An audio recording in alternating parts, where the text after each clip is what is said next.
Mateus, capítulo 10, eu vou ler de 1 a 8, mas depois nós vamos ainda voltar nesse texto. Você pode manter a sua Bíblia aberta ou conectada, enfim. Mateus 10, de 1 a 8, diz assim, na versão que eu estou aqui. Tendo chamado seus 12 discípulos, deu-lhes Jesus autoridade sobre espíritos imundos para os expelir e para curar toda a sorte de doenças e enfermidades. Ora, os nomes dos 12 apóstolos são estes.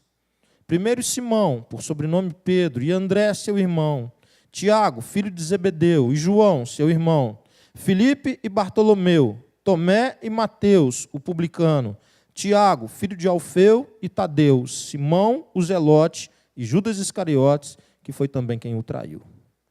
A estes 12 enviou Jesus, dando-lhes as seguintes instruções. Não tomeis rumo aos gentios, nem entreis em cidade de samaritanos, mas de preferência procurai as ovelhas perdidas da casa de Israel. E à medida que seguirdes, pregai que está próximo o reino dos céus. Curai enfermos, ressuscitai mortos, purificai leprosos, expeli demônios, de graça recebestes, de graça dai. Esse é um texto que narra a escolha dos 12, diz aqui os nomes deles, os apresenta, e imediatamente apresenta também as instruções para os discípulos de Jesus, para os primeiros discípulos de Jesus. O que eles deveriam fazer, como que deveria ser? Eles já haviam sido chamados por Deus, eles estavam com Jesus, e como que seria depois disso? Eles largaram suas vidas para estarem com Jesus. E agora, como que seria? Esse texto começa a discorrer sobre isso, sobre algumas implicações de querer andar com Jesus, de querer estar com Jesus. Quando eu vejo esse texto, irmãos, eu penso que talvez, se nós nos atentarmos a ele, se de modo geral a igreja, aqueles que confessam Jesus como Senhor, a igreja evangélica, de modo geral, se pudesse olhar esse texto com atenção, com a profundidade que ele merece ser olhado, eu não sei se nós não teríamos menos pessoas na igreja. Porque a primeira coisa que Jesus faz aqui com os seus discípulos, ele empodera os seus discípulos. Ele dá poder para os discípulos. E não é pouco poder, não, irmãos. É muito poder. O poder que operaria através da vida dos discípulos, ela é derivada da presença do próprio Jesus com eles. O poder é de Jesus. E ele confere graciosamente aos seus discípulos poder. Ele autoriza esses discípulos a usarem do poder que ele tem para cumprimento de uma missão que ele deu.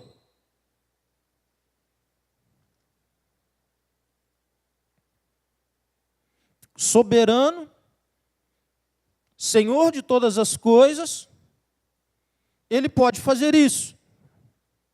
Ele confere aos seus discípulos, então, autoridade para irem ao encontro de pessoas. E que pessoas? Eu não sei se você consegue perceber, o Senhor deu algumas ordens para eles, coisa fácil da pessoa fazer, coisa tranquila, coisa que a pessoa faz assim com o pé nas costas. Por exemplo, no versículo 8 você tem curar enfermos, ressuscitar mortos, purificar leprosos, expelir demônios. Coisas tranquilas de uma pessoa fazer. E você começa a perceber que tipo de pessoas eles deveriam ir ao encontro delas. Pessoas super saudáveis, bem arrumadas, todas com dinheiro, todo mundo com a vida tranquila. Só gente que você vai assim, pô, como é bom estar com essa pessoa, né? Puxa vida, olha, não tem nada disso no texto. O Senhor empodera aqueles homens com o poder dele para que eles possam ir ao encontro de pessoas que sofriam, ao encontro de pessoas que estavam à margem, ao encontro de pessoas que o diabo estava fazendo gato-sapato da vida delas.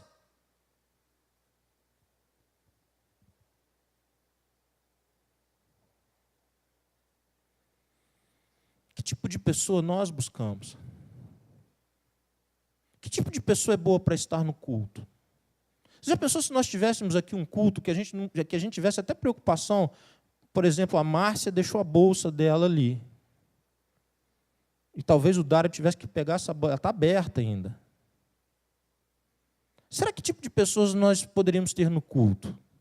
O tipo de pessoas que talvez a gente tivesse preocupação de fechar a bolsa e segurar bem? Será que quando uma irmã talvez saia e vá ao banheiro, por exemplo, vá tomar uma água, ela deixa a bolsa, será que não é um risco? Porque na visão que eu tenho aqui, de onde os discípulos deveriam estar, e de onde eles deveriam caminhar, e qual o grupo que eles deveriam alcançar, eu vejo assim que se esse grupo que seria o alvo dos discípulos, eles estivessem conosco, nós diríamos então que a igreja está super mal frequentada.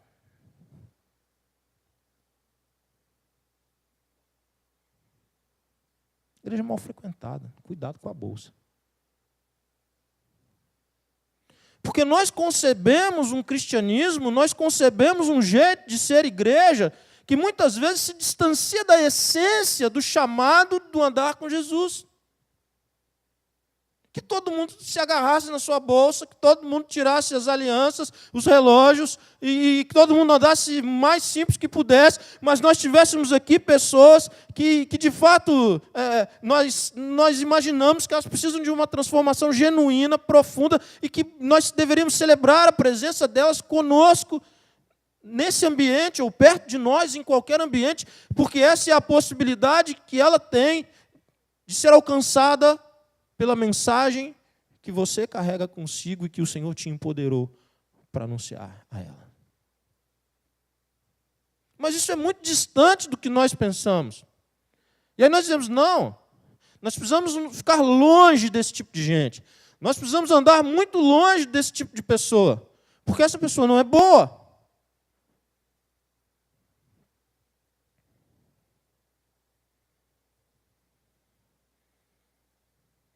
Esses homens foram empoderados não para exercerem poder para benefício próprio, nem somente para as suas famílias, tampouco para os seus amigos.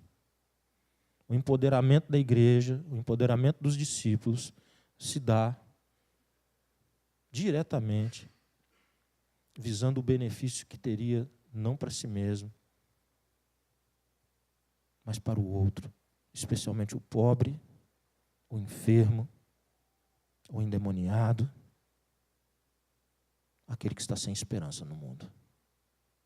O que nós estamos fazendo com o poder que o Senhor nos conferiu? O que nós estamos fazendo com isso, irmãos? Empoderados por Deus para ir ao encontro de pessoas, para pregar o reino de Deus para elas. O que temos feito nós com aquilo que recebemos do Senhor?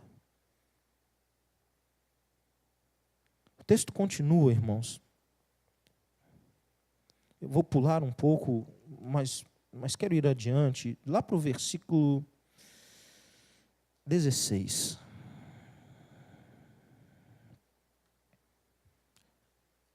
Desculpa, irmãos, eu vou ler do 9. Eu vou continuar a leitura, mas aí nós vamos dar uma paradinha maior no 16. Mas pode seguir a partir do 9. Não vos provereis de ouro, nem de prata, nem de cobre nos vossos cintos.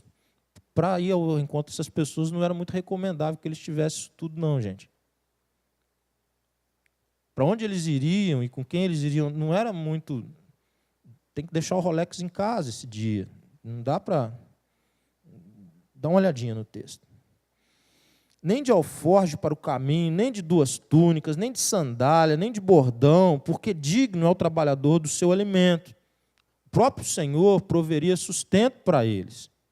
Em qualquer cidade ou povoado em que entrardes, indagai quem neles é digno, e aí ficai, até vos retirardes. Ao entrardes nas casas, saudai-a.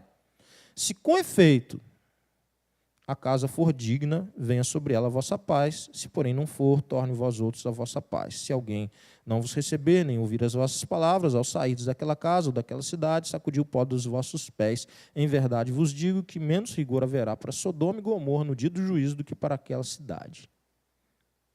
16.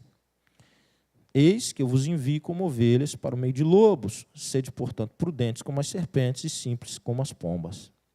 Somente até aqui por enquanto. As ovelhas, irmãos, estão no elenco, ali na categoria dos animais domésticos, como uma das criaturas que mais dificuldade tem para se defender. Diante de um ataque de um predador, ela não tem muitos recursos. O máximo que ela consegue é correr. Só que ela é lenta demais, meu. Então, nem isso, nem o que ela pode fazer, ela consegue fazer bem. Ela não tem presa, não tem garra, ela não tem uma série de coisas que poderia dizer, ela pode se defender desse jeito. A ovelha não tem. E aí Jesus, com um certo nível de bom humor, eu acho, mas também com muita firmeza, ele diz o seguinte: eu acabei de empoderar vocês podem fazer isso tudo aí que eu disse para vocês. Vocês agora vão ao encontro das pessoas, e se vocês estão achando que todo mundo vai gostar de vocês por causa disso que vocês vão fazer, vocês estão enganados. Porque, na verdade, eu estou mandando vocês como lobos, como ovelhas para perto de lobos.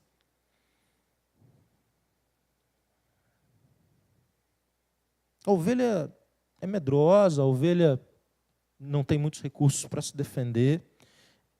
E o máximo que a gente pode pensar é assim, que tolice, que loucura, que besteira é para uma ovelha ou para um grupo de ovelhas irem para perto dos lobos. É exatamente esse o projeto que Deus tem para a sua vida. Para a minha vida. Para a igreja dele. O bom pastor está dizendo que ele vai pegar as ovelhas e vai levá-las para perto dos lobos. É simples assim. Esse pastor é diferente. Esse pastor pega as suas ovelhas e diz assim, olha, empoderei vocês, tem uma missão para cumprir. É o seguinte, eu não vou prender vocês aqui, nós vamos fechar aquela porta ali, vamos fechar a de fora, vamos fechar tudo aqui, a da garagem, e ficamos aqui, num aprisco. Todos nós ficamos aqui, as ovelhinhas todas guardadas. Não é essa a ideia de Jesus. E ele revela que a sua ideia não é essa. E sabe o que eu vou fazer com vocês, minhas ovelhas? Vou pegar vocês, vou esparramar vocês lá no meio dos lobos. Vai ser assim, porque esse é meu projeto. Só que o tempo todo a gente trabalha com uma lógica diferente. Nós imaginamos que isso não é seguir Jesus, que isso é uma loucura, isso é uma tolice. Só uma tola de uma ovelha é que iria para perto dos lobos, mas não é não, filho. Só o senhorio de Jesus é que nos garante segurança perto dos lobos. Então ele não tem problema com o lobo. Nenhum problema com o lobo. Nós temos a ideia de que se alguma coisa, a gente pensa mais ou menos assim, ó, se for perigoso, isso não é de Deus. Se for algo assim que pode expor, não é de Deus para a nossa vida. Deus não pode estar nesse negócio. Então, como é que a gente explica um texto como esse? Que Deus pega as ovelhas e leva para perto dos lobos. Que o Senhor pega as ovelhas e leva para perto dos lobos. Você já pensou que você pode estar completamente enganado e que o cristianismo e que seguir a Cristo seja, de fato, o tempo todo ser colocado perto de lobos? Que isso seja intencional, absolutamente intencional e parte do discipulado das ovelhas, ser colocado perto de lobo.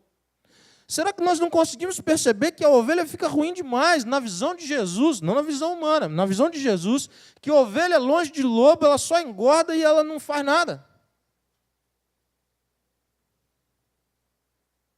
Que o projeto de Jesus é exatamente pegar as ovelhas que são dele e levá-las para perto dos lobos e sustentá-las e protegê-las e guardá-las e abençoá-las, porque isso é glorioso para o nome dele.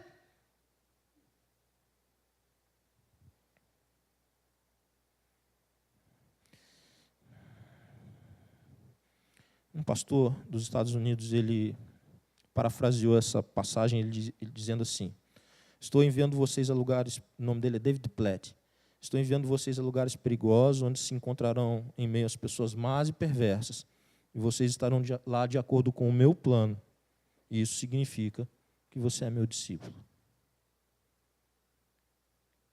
Alguém desiste? Alguém quer olhar para trás? Essa é a ideia. A gente não está falando de religião, irmãos, porque a religião não exige isso das pessoas. Talvez a religião exija a sua presença ao culto, a um PGM. Talvez a religião exija de você um certo, assim, uma conduta moral, assim, que não traga escândalo. Talvez a religião exija de você uma contribuição financeira para sustento da estrutura. Talvez a religião exija de você algumas outras coisas. Mas a gente não está falando de religião aqui. Não tem religião aqui. Nós estamos falando de seguir Jesus. Porque nem sempre, quando nós estamos inseridos no contexto da religião, nós de fato estamos seguindo a Jesus. Porque a gente olha esse texto e age como se ele não existisse e continua querendo ficar fechadinho longe dos lobos. Empoderados por Deus, mas pegando tudo que Deus deu, colocando num baú, trancando com cadeado, jogando a chave fora e enterrando num lugar profundo. Isso é cristianismo, isso é ser discípulo. Aos olhos de Jesus, isso é caminhar com Ele. O Senhor está nos chamando aí ao perigo, irmãos. Quem quer ir para o perigo aí? É isso. Não tem segurança. Se você está imaginando que andar com Jesus é para se sentir seguro, não do ponto de vista humano. Porque você vai ficar perto do lobo toda vez e você não tem mecanismo de vencê-lo. Em você mesmo você não tem. A partir do versículo 17 diz assim: ó, e acautelai-vos dos homens, 17 ao 23, e acautelai-vos dos homens, porque vos entregarão aos tribunais, e vos açoitarão nas suas sinagogas. Por minha causa serei levados à presença de governadores e de reis, para lhes servir de testemunho. E a eles e aos gentios.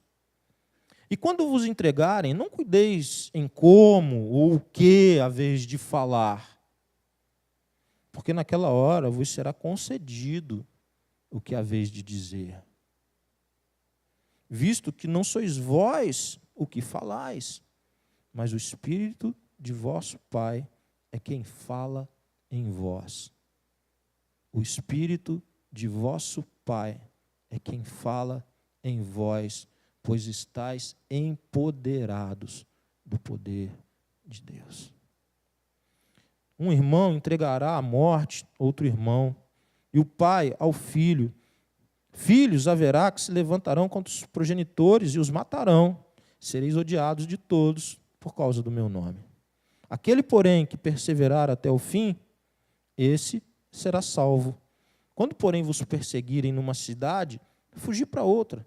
Porque, em verdade, vos digo que não acabareis de percorrer as cidades de Israel até que o Filho do Homem venha. Não melhora. Consegue perceber que não melhora? Estava falando do negócio de nos levar para perto de lobo. Agora está dizendo que o problema ainda tem um monte de problema, porque as pessoas, se nós quisermos fazer, se nós obedecemos o que Jesus está mandando fazer, nós estamos achando que as pessoas vão ficar muito gratas a nós, porque nós largamos tudo para seguir, nós estamos numa missão, e aí a gente vai levar a palavra e tal, e as pessoas vão ficar super felizes com isso. Nós estamos completamente enganados, porque a única coisa que nós vamos arrumar é problema com as pessoas, porque as pessoas vão, quanto mais nós nos parecermos com Jesus, mais elas nos tratarão como elas trataram Jesus. E mais virá sobre nós crítica, oposição, violência, contradição, tudo isso que foi colocado sobre Jesus. É isso que espera os discípulos empoderados pelo Senhor no cumprimento da missão.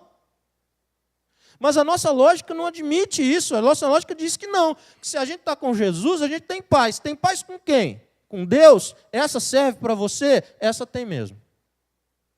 Mas não tem paz com o sistema. Não tem paz com a cultura vigente, não tem paz com a sociedade que nos rodeia, porque não há conformidade, não há encontro, não há encaixe dos valores e princípios do reino do Senhor com os valores e princípios praticados por uma sociedade nas trevas. Não tem como ser elogiado, aplaudido, querido, homenageado por isso. Eles trairão você, eles mentirão a teu respeito, eles criticarão você, eles farão fofoca da sua vida, eles falarão muitas mentiras a teu respeito, eles vão denegrir a tua imagem, eles vão fazer o furdunço na tua vida. Serve. Topa vir. Se andar com Jesus. Isso não é seguir uma religião, nem ser membro de uma igreja. Porque nem a religião e nem a igreja exigirão tanto de você. Porque ninguém há nesse mundo que possa exigir isso da sua vida, a não ser que ele seja um louco ou ele seja Deus. Você vai escolher isso nessa noite. Se você não acreditar nisso aqui, são palavras de um louco. Ninguém dá crédito para um louco. Mas se de fato você entende que essas são palavras de Deus para a sua vida, e que você quer tirar o ponto cego nessa noite, você tem um grande desafio pela frente.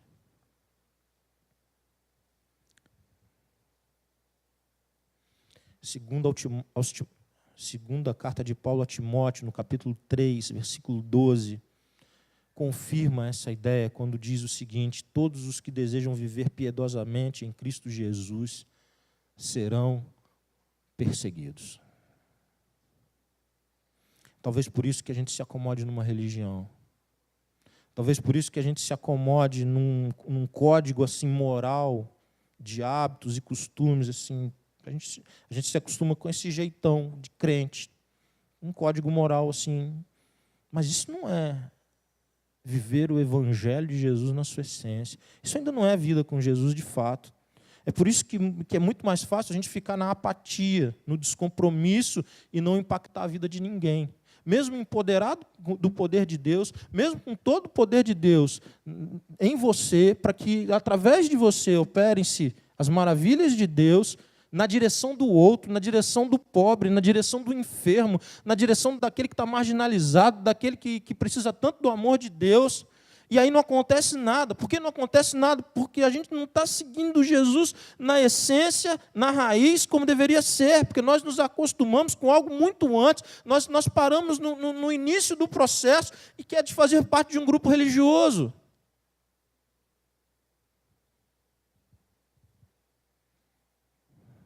Tem uma história interessante, irmãos. A história, no final da década de 40,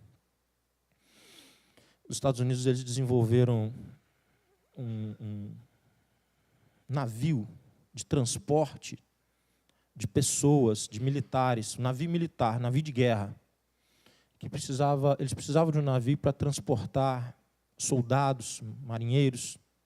E eles gastaram uma dinheirama na elaboração de um projeto de um navio. E esse navio ficou pronto no início da década de 50. É o SS United States. Esse navio, ele nunca foi usado numa guerra. Ele ficou em alerta algumas vezes, ele fez algumas missões, mas ele de fato nunca foi para peleja. E depois de algum tempo, ele se tornou um navio para cruzeiro transatlântico.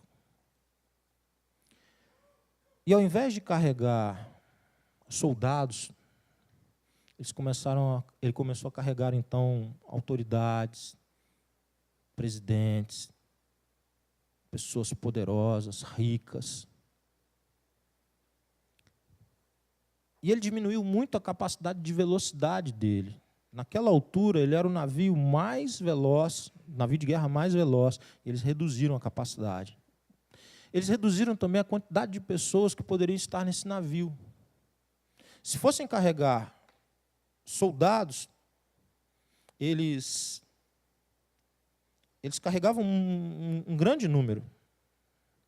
Mas para carregar essas pessoas que exigiam um nível de conforto grande, o número de pessoas dentro do navio caiu demais, a capacidade do navio caiu demais. Esse navio, irmãos, ele tinha 695 cabines, 4 salões de jantar, 3 bares, 2 teatros, 20 mil metros de convés aberto com piscina aquecida. 19 elevadores e o conforto do primeiro navio do mundo, totalmente equipado com ar-condicionado. Pensa que beleza. Que coisa legal. Você pensou você num cruzeiro desse? Até o atleticano queria um cruzeiro desse, gente. Até o atleticano era capaz de querer um cruzeiro desse.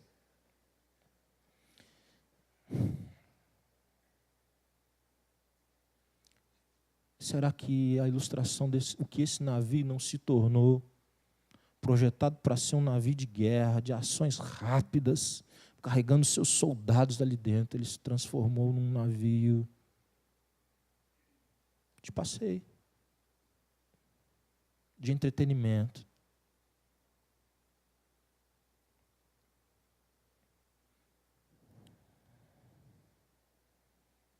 O rosto do soldado que vai para a guerra é um.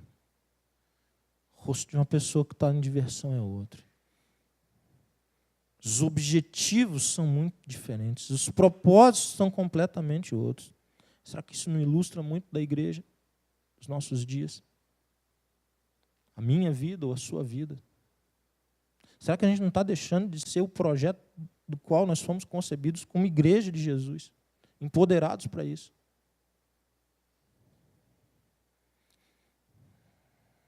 Irmãos, 26 mil crianças morrem todos os dias por doenças que poderiam ser evitadas.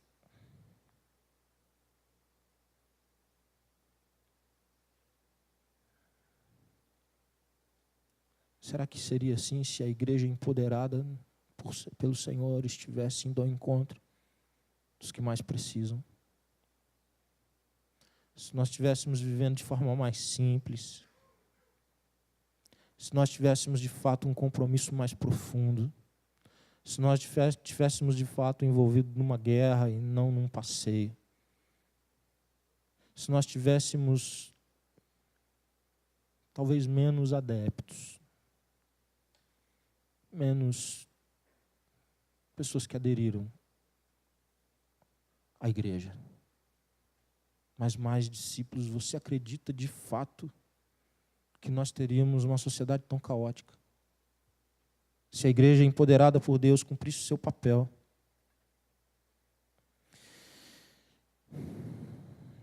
Eu não consigo acreditar que nós tínhamos que viver assim. Eu não consigo acreditar que deveria ser assim. Mas eu tenho certeza que um dia nós vamos prestar contas de todas as nossas oportunidades para esse Deus. O texto continua e eu quero continuar lendo com você. 24, irmãos, diz assim: o discípulo não está acima do seu mestre, nem o servo acima do seu senhor. Basta ao discípulo ser como seu mestre, ao servo como seu senhor. Se chamaram Beelzebu ao dono da casa, quanto mais aos seus domésticos. Portanto, não os temais, pois nada há encoberto que não venha a ser revelado, nem oculto que não venha a ser conhecido. O que vos digo às escuras, dizei-o à plena luz, e o que vos diz ao ouvido, proclamai dos eirados. Não temais os que matam o corpo e não podem matar a alma. Temei antes aquele que pode fazer perecer no inferno, tanto a alma como o corpo. Não se vendem 2 pardais por um asse, e nenhum deles cairá em terra sem o consentimento do vosso Pai. Amados, o jogo aqui, o que nós podemos avaliar, é que as recompensas que Jesus pode e quer oferecer aos seus discípulos para o cumprimento da missão, elas não podem ser medidas por esferas humanas, por medidas humanas. Elas não podem ser mensuradas apenas com aquilo que nós medimos nesse tempo. E o Senhor, então, começa a falar disso com os seus discípulos. Ele começa com os discípulos.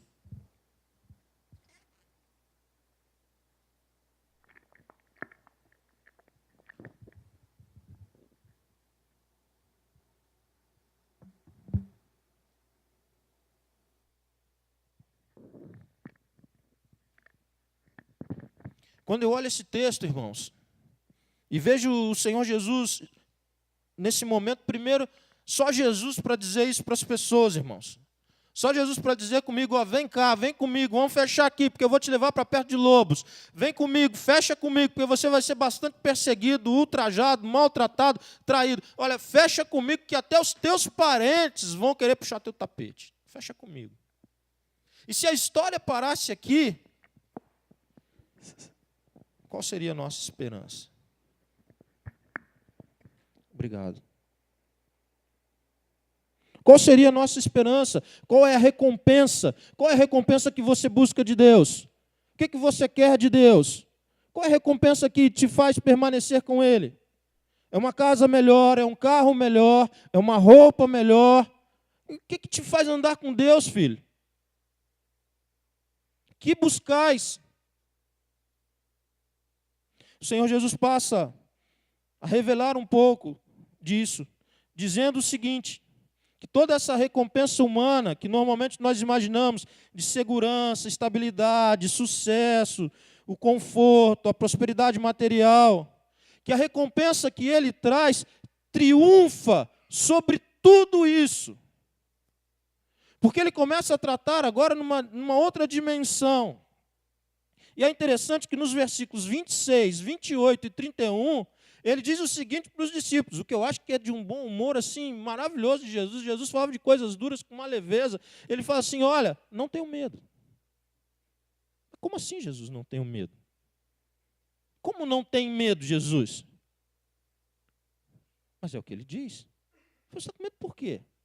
Você sabe qual que é o pior que pode te acontecer por ser meu seguidor? É o que é, irmãos? Fala, Diego. É morrer? Mas o que é a morte para quem já morreu com Ele? A morte para quem já morreu com Ele é vida. O problema é que a gente está muito vivo, e aí as palavras de Jesus não fazem sentido para quem está vivo. Elas só fazem sentido para quem morreu com Ele. Porque o máximo que podem fazer com você é tomar a tua vida. Mas ninguém pode definir o propósito da tua vida. Ninguém pode definir o estilo da tua vida. Ninguém poderá definir o compromisso que você tenha com Deus. Ninguém vai poder definir a tua trajetória com Deus e o cumprimento da missão empoderado pelo Senhor. Então Jesus está dizendo o seguinte para eles. Ficou bem claro isso para vocês. Que a pior coisa que pode acontecer com vocês é morrerem. Ficou, beleza. Então está tranquilo, né? Todo mundo já morreu mesmo, largamos tudo, fechamos contigo, está tudo ótimo, é isso aí, fechado. Então vamos lá, agora a gente vai começar a conversar. Agora está no nível que deve ser. Agora é andar com Jesus. Agora ficou bom o negócio, agora é filé. Sabe por quê? Porque não cai um... Sabe esses pardaizinhos que eles pegavam para oferecer para o sacrifício? Sabe? Só cai um pardal desse, só pega um pardal desse porque Deus permite que seja pego. E vocês têm uma boa notícia, finalmente tem uma boa notícia para vocês. Vocês valem mais que um pardal. Um pouquinho só, mas vale mais que um pardal. Então ninguém vai botar arapuca para vocês e achar que vai pegar. Porque quem dá a palavra final sou eu. Você deveria descansar não nas suas conquistas materiais. Você deveria descansar não em nenhum elemento que você possa construir com a sua própria mão, porque isso tudo é nada. Mas você pode ter como segurança eu ser o soberano. Porque eu sou o soberano sobre a sua vida.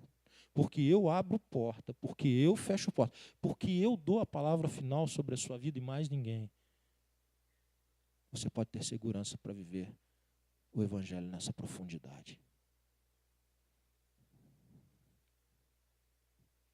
Você sabe por que vocês poderão ir ao encontro das pessoas empoderadas por mim e cumprir a missão?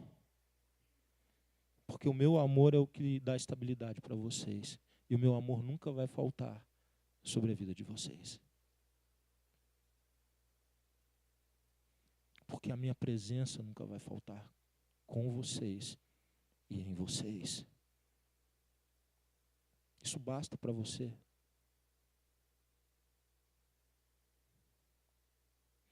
O 28, para mim, é o versículo chave de tudo isso que nós estamos vendo.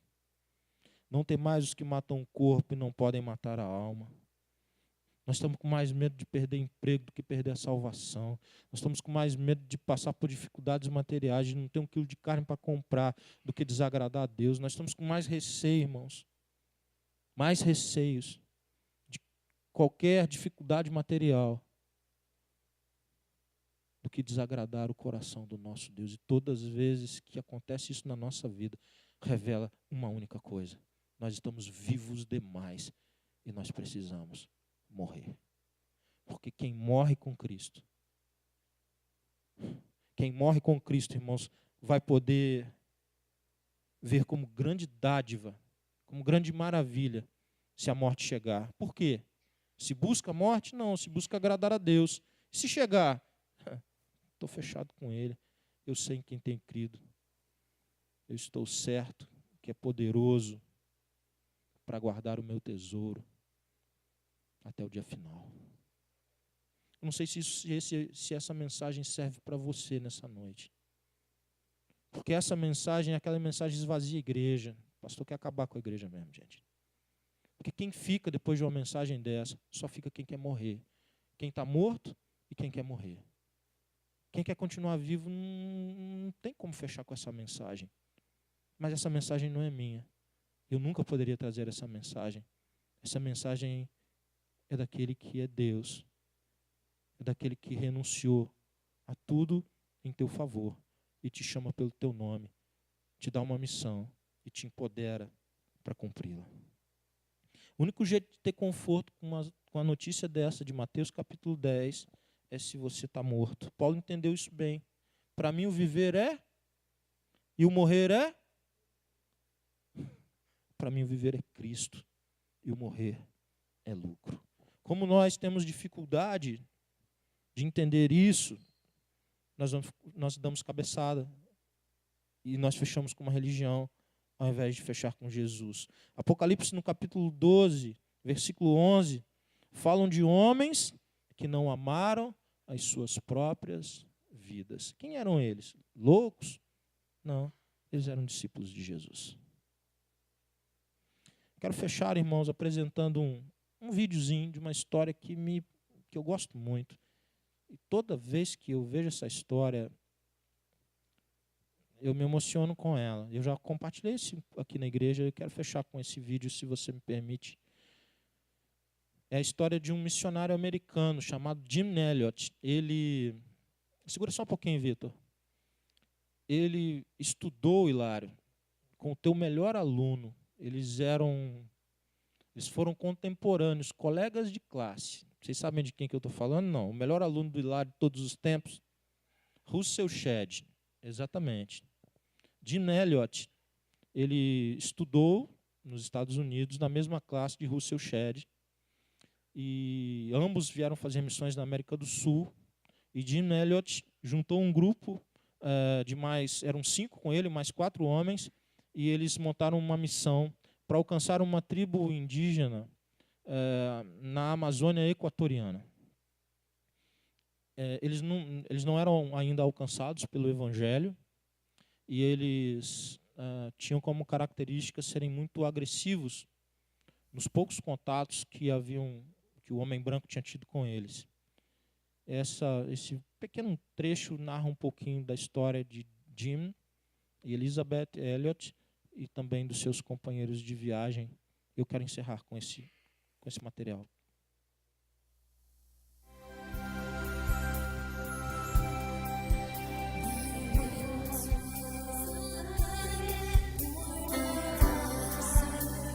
Um homem de família de posses, um herdeiro de todas as vantagens. Ele teria tantas chances de ser tanta coisa nessa vida.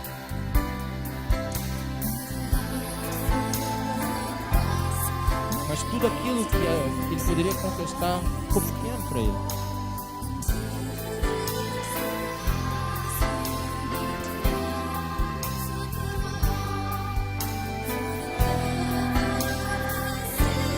Por amor a Deus, ele foi atrás de uma joia de um preço mais elevado.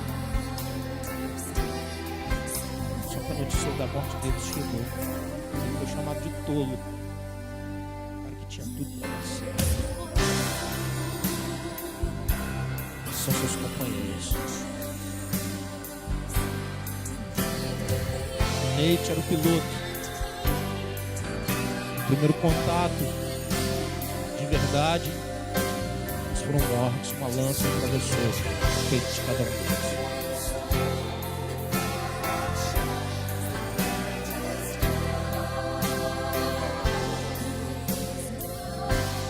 Um tolo, louco, pegar a mulher, filha pequena, levar lá para o meio do mato, para ir ao encontro das pessoas, fazer tudo por elas e ser recebido dessa forma. Um louco.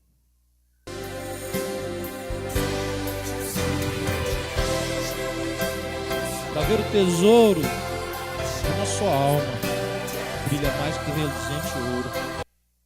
Sua esposa recebeu, todas elas receberam juntos, todas as esposas, a notícia de morte dos missionários. Retornaram para os Estados Unidos.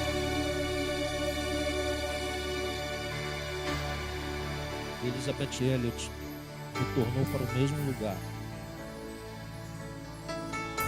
onde ela perdeu seu esposo, com um grupo ainda maior de missionários. Dentre eles, o filho do piloto.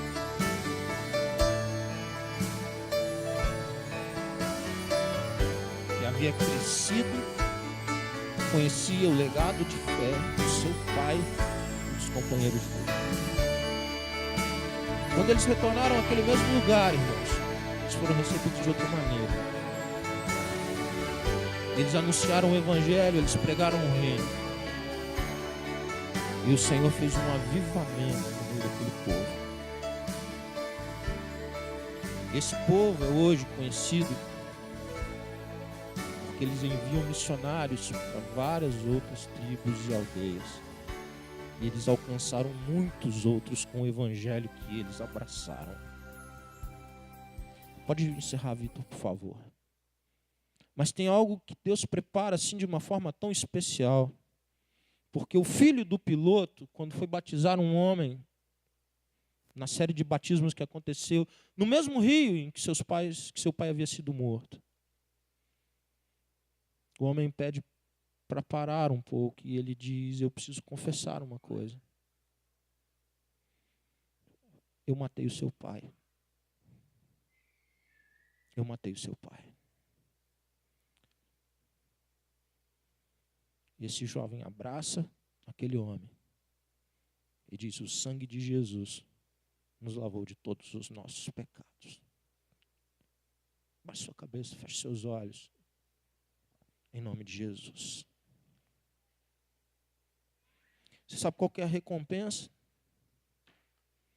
Você sabe qual que é a recompensa? Só existe uma recompensa. O próprio Deus. Quando você estiver com Deus, por causa do próprio Deus, porque Ele é a sua recompensa. Porque nele você encontra segurança, porque Ele é soberano. Você encontra estabilidade porque Ele te ama, independente de qualquer coisa. O dia que você encontrar satisfação na presença dEle,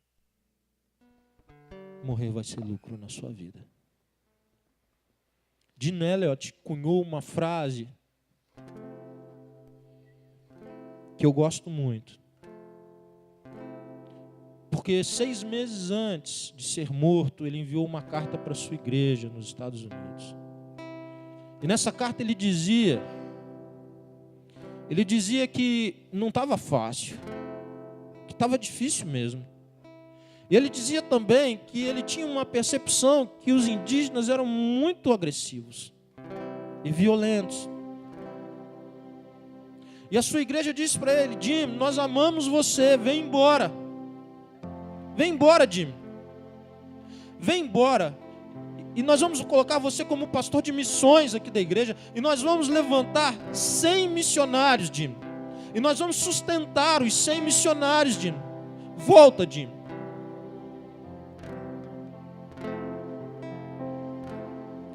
Ele recebe essa carta e responde novamente à igreja. E ele diz o seguinte: gente, vocês não entenderam nada. Se vocês estão achando que eu estou aqui no meio da selva porque eu amo a selva, ou porque eu estou entre os indígenas, porque tem alguma coisa de mim para eles, se vocês estão achando que eu tenho prazer em deixar a minha mulher e minha filha bebezinha e vir para cá e arriscar, vocês não entenderam nada. Eu tenho um chamado, eu tenho uma missão.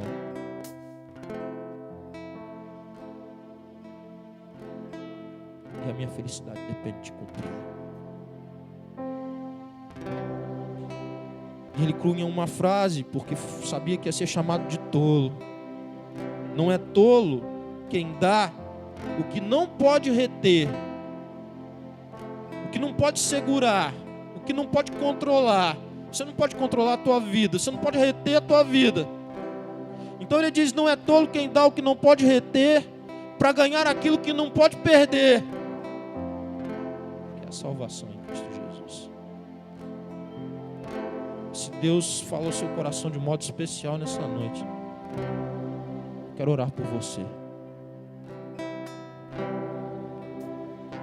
Se você quer sair do ponto cego e enxergar a verdade, e o Senhor tirou as tuas vendas, tirou as escamas dos teus olhos, o chamado que Ele tem para você, gostaria que você erguesse um dos seus braços onde você estiver. Quero orar pela sua vida. Deus abençoe, pode baixar. Deus abençoe lá atrás. Deus abençoe. Deus abençoe aqui. Deus abençoe você, querido. Deus abençoe aqui à frente. Agora eu quero convidar você a vir aqui à frente. Eu falo: pastor, mas não estava no trato. Não, mas as letrinhas miúdas que você não leu, filho. O contrato tem essas letrinhas miúdas mesmo. Levanta do seu lugar e vem cá. Nós vamos orar juntos aqui.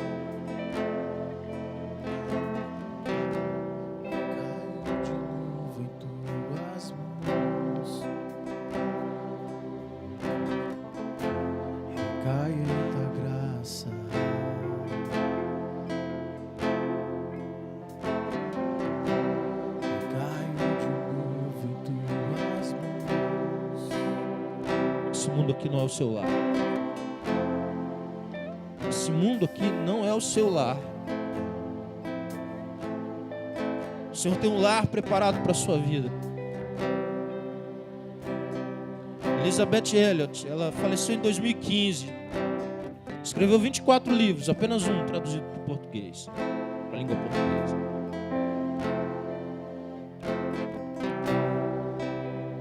Ela reencontrou-se com Dino. Eles estão no lar que é deles, que foi preparado pelo sangue de Jesus. O que é esse tempo aqui diante da eternidade que nos aguarda? O que é esse tempo aqui diante daquilo que o Senhor já preparou para as nossas vidas? Quero convidar toda a igreja a ficar de pé. Nós vamos orar juntos. Senhor, tem textos na Tua Palavra, Deus, que nos confrontam de modo especial, e aprove ao Senhor nos confrontar com o agir do Teu Espírito de modo muito especial nessa noite.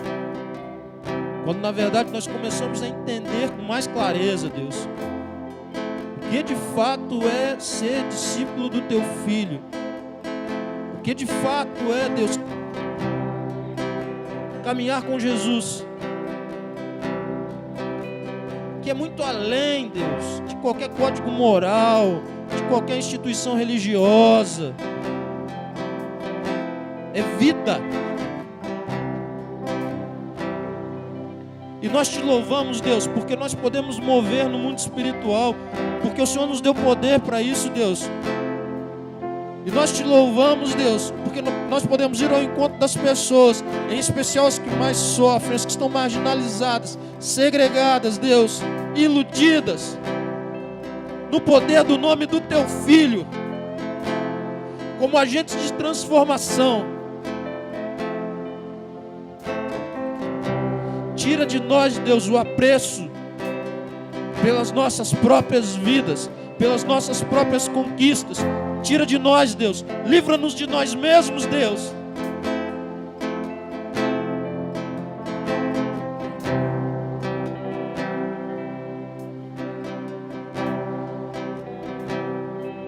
Muito obrigado, Deus, porque tantas pessoas o Senhor tocou nessa noite, Teu Espírito chamou e elas entenderam a Tua mensagem, Deus. E elas querem algo novo que venha do Senhor. Elas querem viver na Tua presença, elas querem ser usadas, elas querem ser instrumento de bênção. Confirma essas vidas, Deus. Confirma essas vidas nos Teus caminhos. Confirma essas vidas, Deus, no Teu serviço.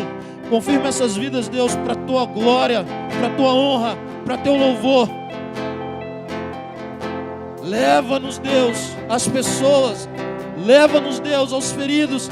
Leva-nos, Deus, na autoridade do nome do Teu Filho. E que, como lemos nesse texto, Deus, que seja o Senhor falando através das nossas vidas, através da nossa boca, que nos seja dado o que falar. De nós mesmos não falemos nada, Deus, mas falemos tudo o que provém do Teu Espírito, Deus. Toma-nos como instrumento para a glória do Teu nome.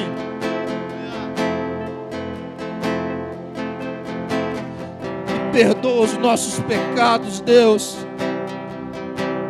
Perdoa os nossos erros. Perdoa-nos todas as vezes que nós tentamos, Deus, nos iludir a nós mesmos e às vezes até a outros, acreditando que cumprindo algumas regras, Deus, cumprindo algumas coisas, sendo gente boa, Deus, nós estávamos de fato num processo de discipulado contigo, quando o Senhor nunca disse que seria assim. Perdoa, Deus. Perdoa, Deus. Tem misericórdia de nós, Deus. Perdoa-nos que aquilo que construímos, Deus, como um reino próprio, para o nosso próprio nome. Perdoa-nos, Pai. O amor de Deus, nosso Pai, a graça salvadora de Jesus Cristo e as doces consolações do Espírito Santo de Deus sejam derramados de forma viva, rica e abundante sobre a sua vida, sobre a sua família, sobre todo o povo de Deus.